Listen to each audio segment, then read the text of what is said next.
institution seems to me to have been corrupted by mingling it with this post-colonial form of politicians that we have.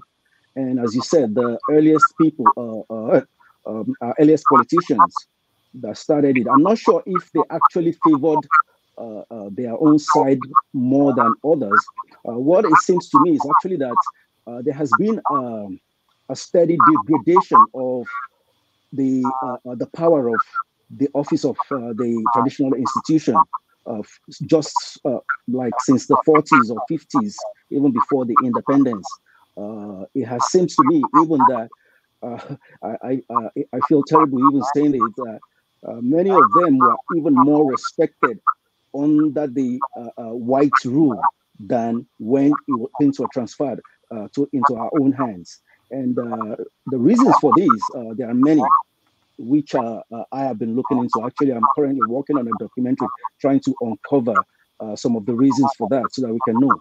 Because for me, it has been something that stands out in my mind. And even in the sense that the reason I didn't put my name down this time, the primary reason was simply because of that, because I felt like the traditional offices are handicapped by the way it's structured right now for you to have someone who is groomed for this role. Because when you are born in the family, uh, directly or indirectly, you're groomed for that office because you know that the possibility is there for you to be the king. So you learn everything about how to rule, the concern for the people, the relationship, and all of that. So to see someone live all your life with that mentality and the caution and all the things that you have to keep in mind, and then to become the king, and just someone who probably by accident or whatever becomes a local government chairman or a governor, and because of one little role, you remove the king.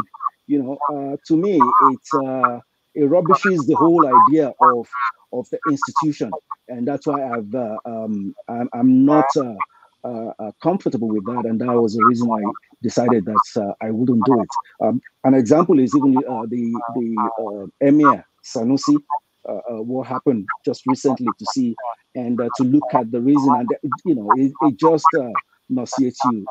So I do agree, but when it comes to should we abolish it, I think that question belongs to all Nigerians. Yes, it's something that we should, because we are in a different dispensation. We are now all aware of the idea of having the people directly be responsible for their leaders, even though in practice that's not how things have been.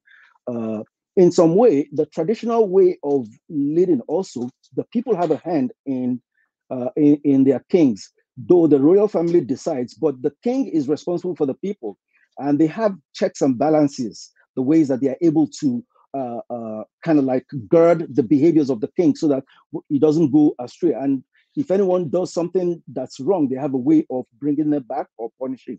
So, and I feel if we have a kind of like smooth transition, not degrading it the way we started to do in the 50s, but a way of respecting the transition and moving it together. I feel like even probably Nigeria will be in a better situation right now compared to where we have, where the kings are afraid of saying what comes from their hearts, and the kings, they are the closest to the people. We call them the people, or the custodians of our tradition. But then we kick them around as we want. I always ask that, what do you expect of that tradition if the custodians can't say what they believe, and so, but with modern understanding, I think it's up to the people themselves to decide whether we want the tradition to continue.